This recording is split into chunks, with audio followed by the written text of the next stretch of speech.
Escape Tambun Ipoh Perak guys. Apa nak vibe nature main sini. Apa tengok masuk-masuk ni dia ada macam trampoline ni. Budak-budak boleh main kat sini. Vibe ni memang shock sebab dia macam letak dekat bukit tu, letak tengah-tengah sini. Macam-macam aktiviti apa boleh main. Aktiviti ekstrim sebagainya lah. Ni rumah yang ada dekat sini lah. So yang ni aku duduk sini, aku boleh dapat vibe dah. Tengok nampak batu kapok ni betul-betul sebelah kita. Yang ni laluan nak pergi ke gua, apa boleh pergi ekspedisi ke gua. Ni kan jacuzzi dia, apa jalan terus kalau masuk hutan. Dia dibagi package kat hampa lah. Apa nak pergi gua ke, apa nak pergi hutan ke, apa nak pergi mau hiking ke, semua ada. Yang ni bilik dia. Bilik dia apa boleh lepak kat luar, boleh masak steamboat dengan grill. Yang ni view daripada dalam bilik yang boleh nampak luar tu.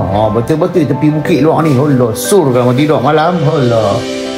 Enak yang ni apa boleh naik atas ni, apa boleh tengok view nature ni. Aku memang duduk sini puas hati guys. Hampa boleh dengar bunyi serangga menenangkan kepala otak hampa. Yang hujan pula memang sejuk kat sini. Lepas tu malam taklah kapla sangat sebab dia pun ada lampu daripada depan sampai ke belakang. Tu lampu dekat bukit-bukit ni pun ada, parking pun ada lampu.